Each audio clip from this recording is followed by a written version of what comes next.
Saya izin untuk konten ya Bu ya. Ini kasus minggu ini yang kedua ya. Saya senang kalau orang tuanya aware gini ya. Karena kebanyakan ketakutan Bu mau kasih. Ya ini kasus minggu ini yang kedua tongtai. Jadi saya mau menunjukkan selaput lidahnya. Coba lihat sini ke adiknya. Adik lihat bentar ya. Lihat bentar ya. Lihat bentar ya.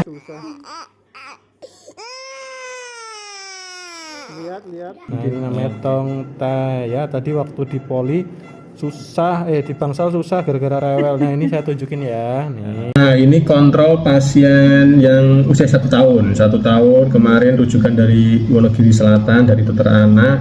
Ini habis tongtai. Nah gimana Bu? Sudah bisa perbedaannya habis di ini apa? Perbedaannya minumnya tuh udah nggak keselak-selak. Udah nggak keselak. Terus apalagi? Maknya kayak segede-gede nasi pun banyak. Ya segede terus. Udah ada peningkatan ya, gitu. Sama nah, sudah bisa. Mil gitu, suka mil. Kan sebelumnya nggak mau mil. Oh nggak mau mil gitu. Mungkin pun turun. Bayarnya pun udah mau. Katanya dulu nggak bisa melet. Iya nggak bisa melet, sekarang mau melet. Sekarang udah bisa melet ya, gitu ya. Kita banyak tongtai itu kasusnya banyak Pak. Cuma kemungkinan 3. 1 orang tuanya takut operasi. Kedua salah ketemu dokter. Antara dokter umumnya nggak tahu atau dokter anaknya kelewat gitu. Ketiga telat datang saya sudah lewat 3 tahun. Nah datangnya lewat ke 3 tahun efeknya sudah susah benerinnya.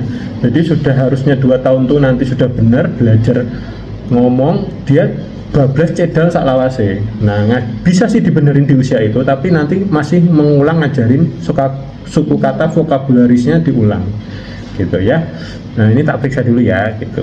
Tapi kalau lihat udah lewat 1 bulan ya terpaksa harus bius karena anaknya aktif. Resiko tangan saya digigit karena udah punya gigi dan resiko ada darah, makanya pulang mesti tak bawa antibiotik. Tapi selama ini nggak ada perdarahan, nggak usah diminum, nggak apa-apa ya.